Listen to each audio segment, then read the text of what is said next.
Hello friends, চলে এসেছি আবার একটা নতুন ভিডিও নিয়ে। আমি আজকে বানাবো ঝিঙে পোস্ত।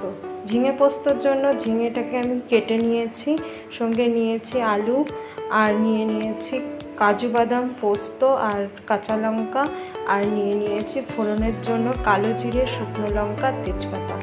এবার আমি কড়াইটা বসিয়ে দেবো। আমি গ্যাসের উপর কড়াইটা বসিয়ে দিয়েছি। আমার কড়াই গরম হয়ে গেছে, তেল দিয়ে দেবো। তেলের মধ্যে দিয়ে দিচ্ছি কালো জিরে, ওর ভিতর দিয়ে দিলাম দুটো শুকনো লঙ্কা, একটা তেজপাতা। এবারে দিয়ে দিচ্ছি আলু। আপনারা চাইলে আলুটা নাও দিতে পারেন, আলু না দিলেও হয়ে যাবে। আলুটা আমার একটু ভাজা ভাজা হয়ে এসছে, এবার দিয়ে দেবো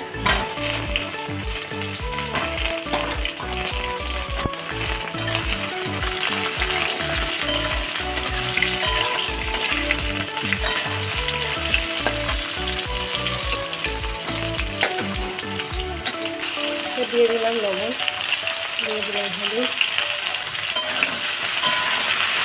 আর ভালো করে কষিয়ে নিলাম।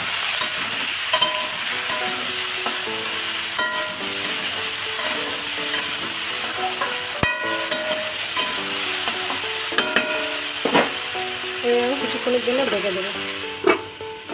কিছুক্ষণ পরে আমরা ঢাকনাটা খুলে দেখে নেব।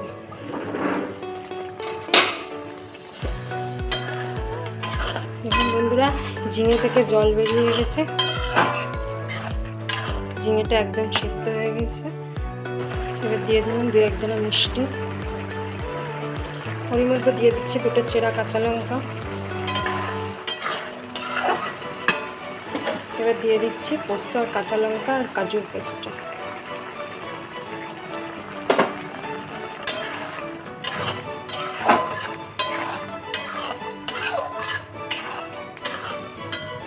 যদি আমার রেসিপিটা আপনাদের ভালো লেগে থাকে তাহলে আমার চ্যানেলে গিয়ে একটু সাবস্ক্রাইব করে দেবেন, নতুন বন্ধু হয়ে থাকবে।